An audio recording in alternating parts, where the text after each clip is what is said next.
Hi, and welcome to Parkinson TV, an educational series that brings you diverse perspectives on Parkinson disease and its many possible symptoms. Season 1 focused on the basics of living with Parkinson's. In Season 2, we're exploring an important topic that's not discussed often enough: mental health. Our first 2 episodes of Season 2 talked about mood disorders like depression and anxiety and psychosis. In this, our 3rd episode of Season 2, we'll discuss a common and sometimes life-altering symptom of Parkinson's: impulse control disorders.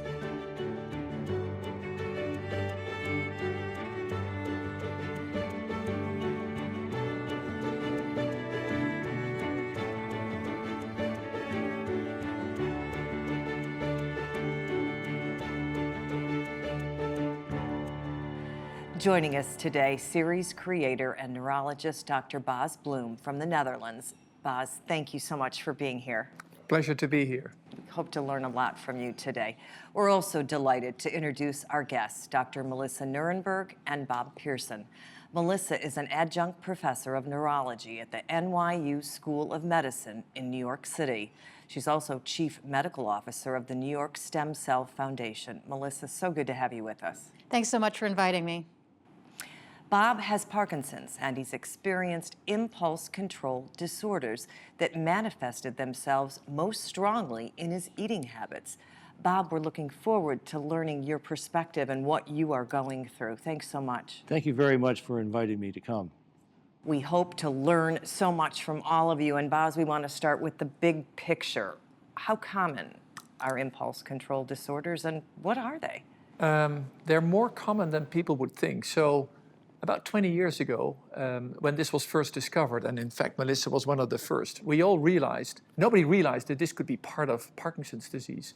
It's not a symptom of the disease itself. It's caused as a side effect by the medication. Impulse control disorders is losing your ability to suppress your impulses.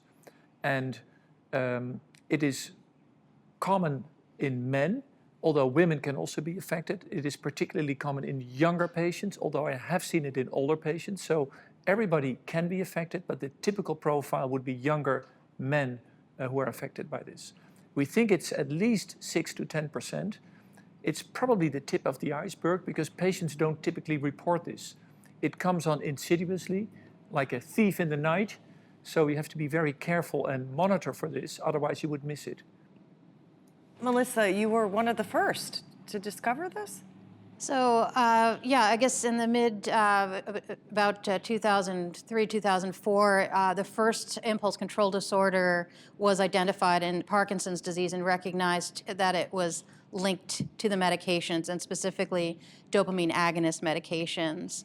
And that was pathological gambling. And at about the same time, I noticed patients who were eating in a way that was outside of normal patterns. So people who were binge eating or staying up all night eating, basically it was a very similar type of pattern of abnormal behavior to what was occurring in the people with the pathological gambling. Since then, we realized that those two are only the tip of the iceberg as well. And Bob, I know for you it is eating. I was put on a dopamine agonist shortly after I was diagnosed. And it didn't really seem to be anything out of control for a while. And I started responding very well to it. I was starting to exercise and feeling better. I could sleep better. So for me, it was a good medicine, and I didn't want to stop it. That started me on a path of gradually increasing weight. I gained 30 pounds in about 6 to 8 months before I realized, well, this may be a problem. And if it is the medication that causes it, why not just go off of it? Another observation that I made with my patients was that that's not so easy to do. And I noticed a lot of my patients were developing symptoms you discussed in prior segments, anxiety and depression and fatigue and sleep disorders when they tried to decrease the medication. And sometimes this was something mild, but sometimes they can't stop the drug. The first thing, though, when someone is lowering a dopamine agonist is to make sure that they're not just getting worse because they have less medication. So the first thing to do is to make sure that the movement symptoms are well controlled and see if that alleviates the problem, and most of the time it does. But for some people, they just have difficulty discontinuing the dopamine agonist even when their movement is well controlled. Is it ropinirole that? This is one of the drugs. Ropinirole is one of the examples of a dopamine agonist. So as Melissa was saying, we see this type of side effect, particularly with dopamine agonists. It is good to know that no drug is safe. So I have seen it with levodopa, even the intraduodenal levodopa pumps, and it can even occur with deep brain stimulation. And it all relates back to the core function of dopamine, which is lacking in the brains of people with Parkinson's. Dopamine is needed to move well, but it's also a reward neurotransmitter. It makes us enjoy the stuff we're doing. So if you crank up the dopaminergic system to make people move better, sometimes in some people it also cranks up the reward system and it makes them more prone to be addicted. Dopamine agonist, main culprit, but no treatment is totally safe. And many people can't go off of it because they have other symptoms. I know we spoke to one patient that talked to us about restless leg, and they actually had to increase the dosage. How have you managed it? Well, I've been kind of lucky, I guess. First of all, I was on a fairly low dose of the dopamine agonist.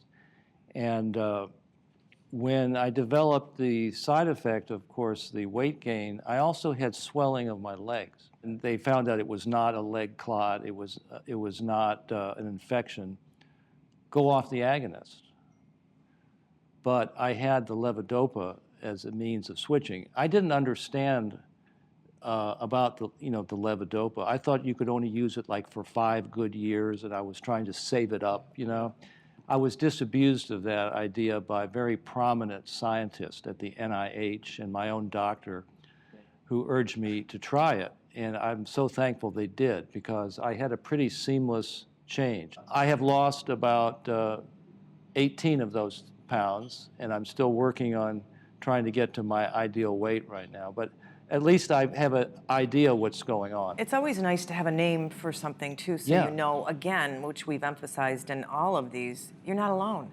It happens. It's not your fault. Yeah. It happens. Yeah, and I think, again, I want to emphasize that the onset can be very insidious. So people think, when I take a drug, I will experience the side effect immediately. I'll become nauseous. The problem with these dopamine agonists is you can be on the pill for maybe 2 to 3 years, and only gradually do these impulse control disorders arise. And the problem is that the patient oftentimes doesn't see the problem. I've literally had a patient who said, I just bought a red Ferrari today because I already had a green one. And he didn't see the problem. So it is really critical for all the viewers here is that the spouse and the family plays a critical role. If they see that gradual change in their behavior, they should be alert that it could be a side effect, even though the drug had been taken without problems for a long time. It's important information. Now, we did have a chance to speak with Su Crawford. She has Parkinson's, and she also gets impulse control disorders. Here's her story.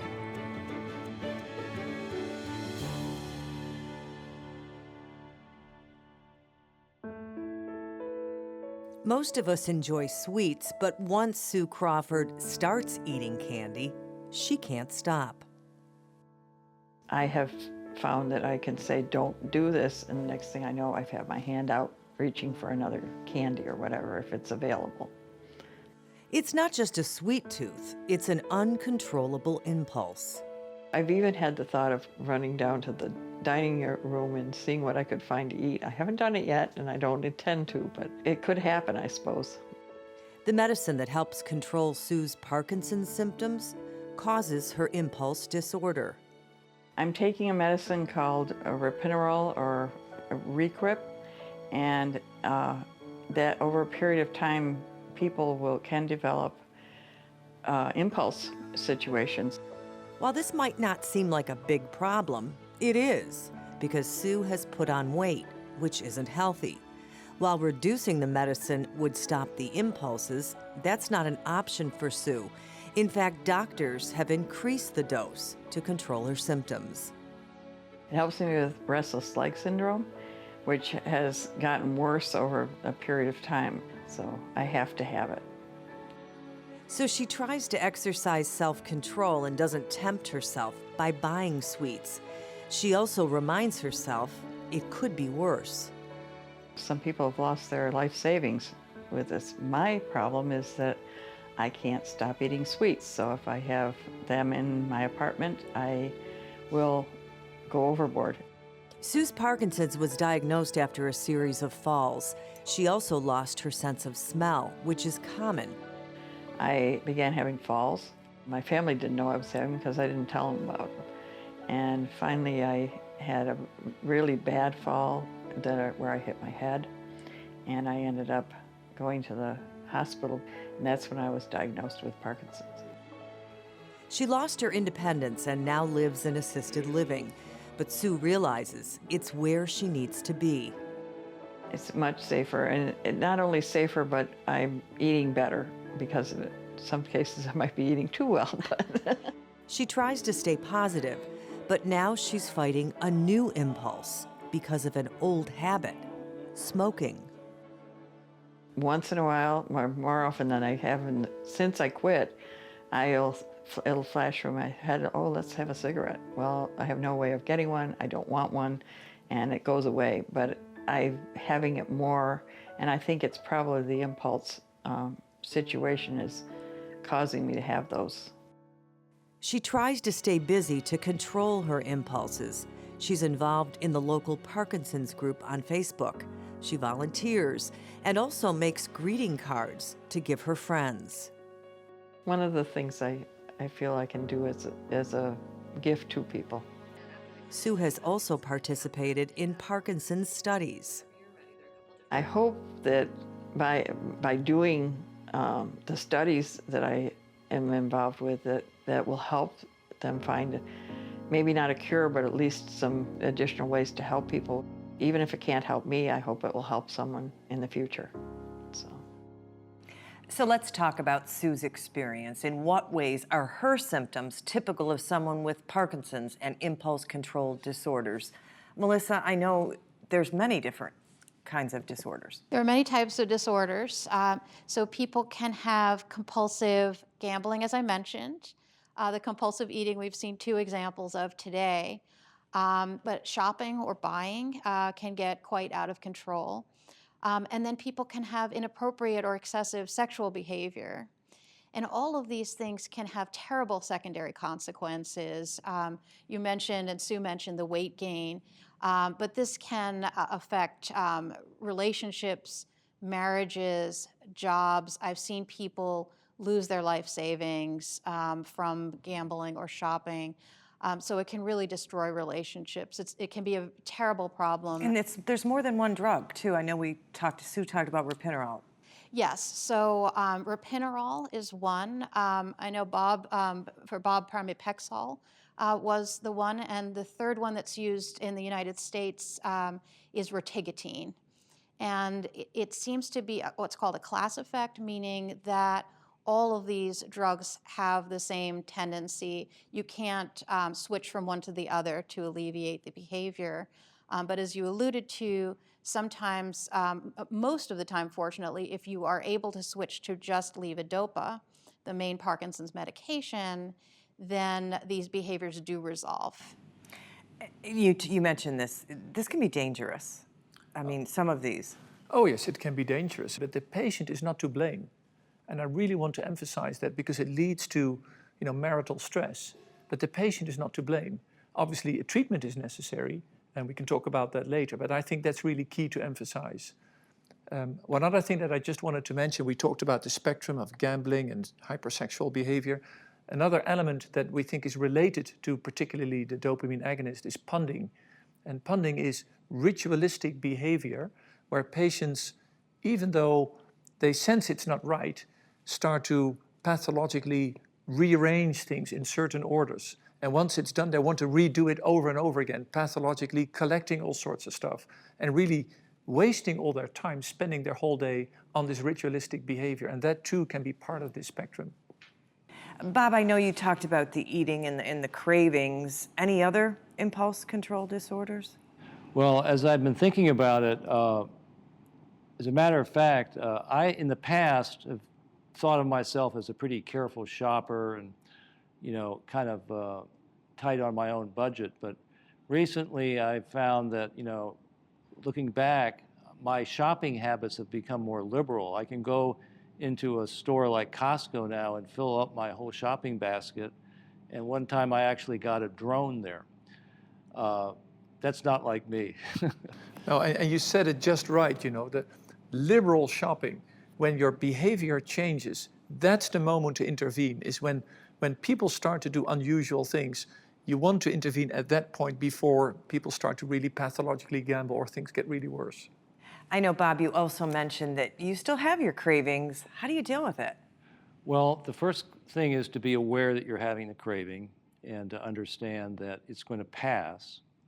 But I felt it's very important for me to talk about this in therapy sometimes with a counselor that's not going to judge me or broadcast it. These are sensitive topics, and you have to have someone you can talk to. I've also talked to people in Parkinson's support groups that have had similar journeys, with this kind of medication. And it's very helpful to talk this over with, a peer-to-peer. And I'm just very grateful that I've had the resources available to me to get through this. So important. Thanks. Thank you. And we talked a little bit about, is one more common than the other of these disorders? I guess the most important thing to comment on as far as the quantitative sense of it is I think the numbers are much higher than what you cited. And it's very difficult to get a sense of how many people have it because, first of all, it is a continuum. It's a spectrum. So where does the behavior go from being, I always like to shop, and now I'm shopping a little more, to I bought a drone, to I bought 10 drones, because those things happen. So there's clearly a point where it's abnormal, and there's clearly a point where it's the baseline. But for a lot of people, it's in this gray zone in between. But in my experience, I really think it's closer to 1/3 of patients who get this and who take the dopamine agonists in specific.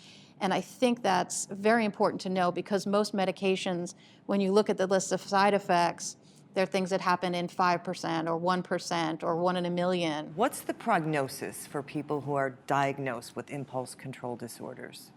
Well, it's a tough issue. I'm not going to make things more romantic than it is. It's treatable, but it means a long trajectory. You have to withdraw the medication. There's actually no other drug that you can use to suppress the side effects of the dopamine agonist. So you have to get rid of the drug either by lowering the dose or get rid of it entirely. If you do that too rapidly, patients will experience withdrawal syndromes. In fact, this is exactly what Melissa was referring to. We even have a name for it, the dopamine agonist withdrawal syndrome. So tapering the drug very carefully can lead to a reduction in the symptoms, hopefully get rid of it entirely, using the stuff that Bob was talking about. A counselor and being aware of the problem also really helps. And if you do it well, then the prognosis is good. If you leave it untouched, if the family leaves it untouched, then it can be really devastating. Have you found success with this in your practice? It's very important to taper these drugs slowly, but sometimes even with an incredibly slow taper, people get the dopamine agonist withdrawal syndrome, or DAWS, and so it's not always as easy to get off of it as you would hope.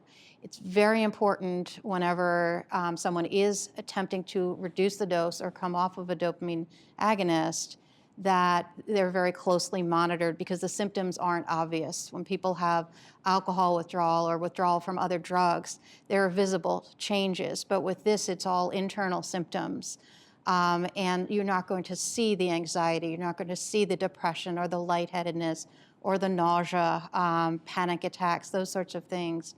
If you catch this, nip it in the bud, then it's much easier to stop the medication. Which is very encouraging for people.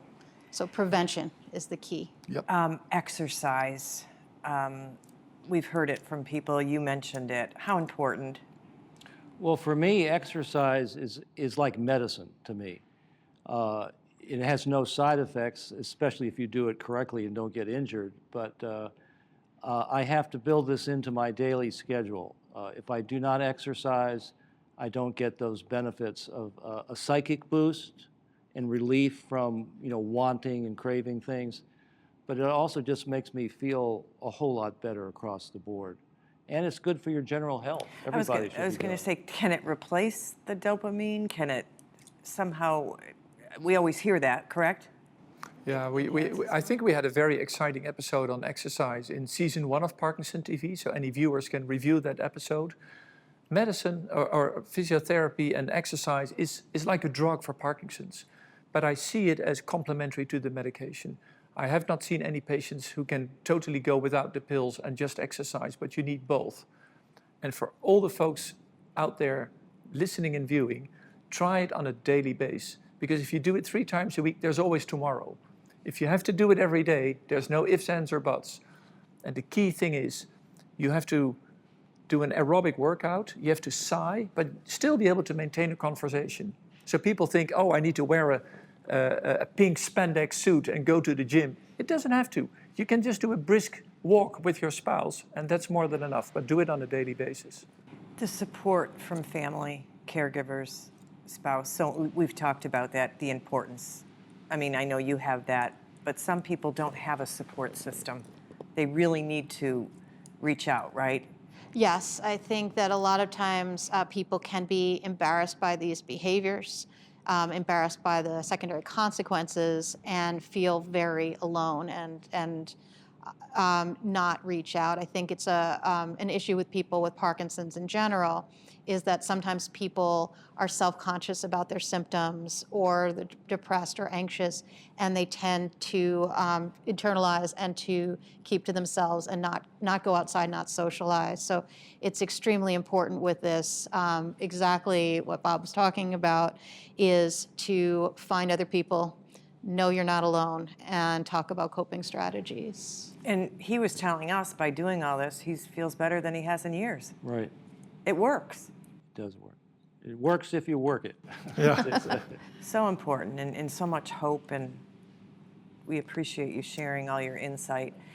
For each episode, we ask our viewers beforehand certain questions they'd like to hear about Parkinson's. We've picked a few of those questions, and we're going to ask our panel. First of all, is there any preventative steps, and I know you touched on that a little bit, that people can take to not get these disorders or develop these disorders? No, it's maybe good to just repeat it, so you know that in a young man, you'll be very, very, very careful with a dopamine agonist.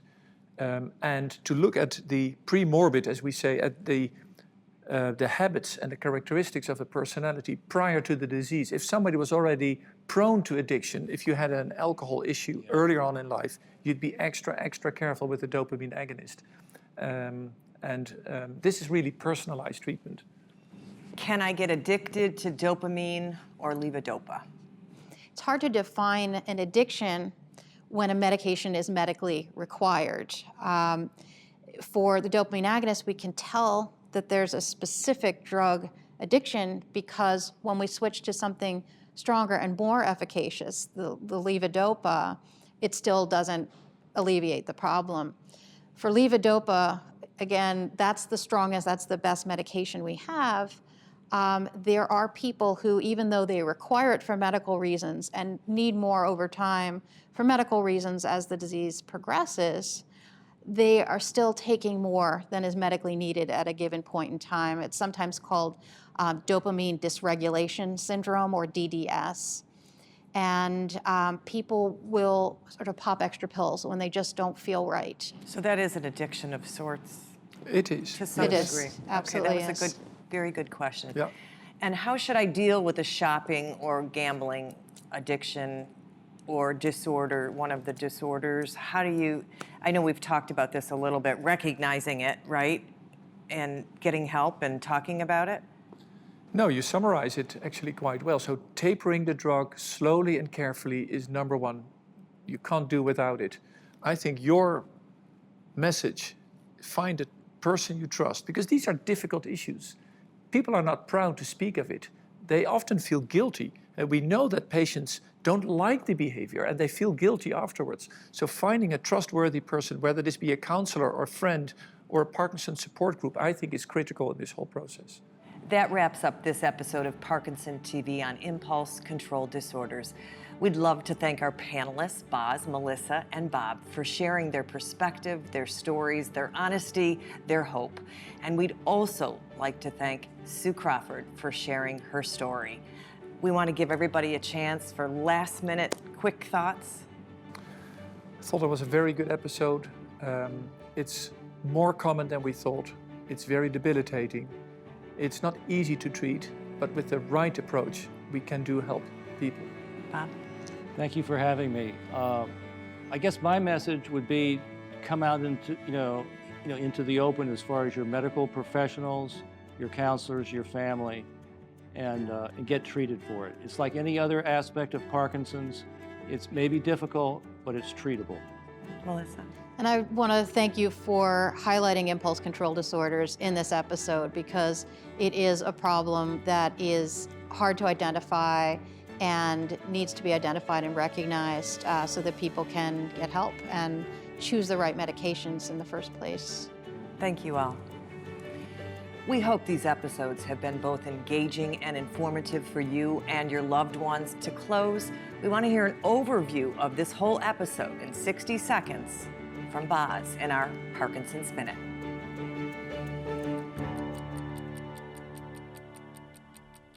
Wow, another very important episode of Parkinson TV on impulse control disorders. We talked about that this is probably much more common than we previously thought, maybe up to 1/3 of patients on a dopamine agonist. We talked about the various appearances, craving for gambling, hypersexuality, shopping, maybe even medication. We talked about the importance of early detection and how patients themselves may not always be aware of the problem, and the critical role for the spouse and the environment for early detection. And we talked about the management of these problems. Prevention is key, giving the right pill to the right person at the right time. So try to avoid dopamine agonists in younger men. But we also said that nobody is safe, so everybody should be aware that this can be happening. We talked about early detection when the problem arises. I think Bob very nicely said that when your shopping becomes more loosely, when your behavior changes, that early time is critical to intervene before the problem becomes even larger. And when the problem is there, we talked about the management, which is critical to taper the medication, to do it slowly. That tapering doesn't come for free. It's not successful in everyone. And again, to reiterate Bob's words, try not to stand alone. This is something you have to cope with other people, with a trusted person, whether this be a counselor, a friend, a family member, or a Parkinson support group. You're not alone, and together, hopefully we can manage this.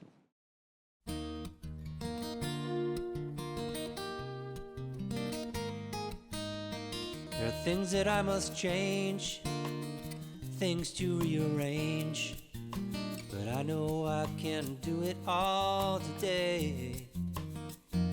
I keep my nose to the stone, I live close to the bone, and I just keep on chipping away. Sometimes I lose sight of the way it must be done. I know I must learn to walk before I run.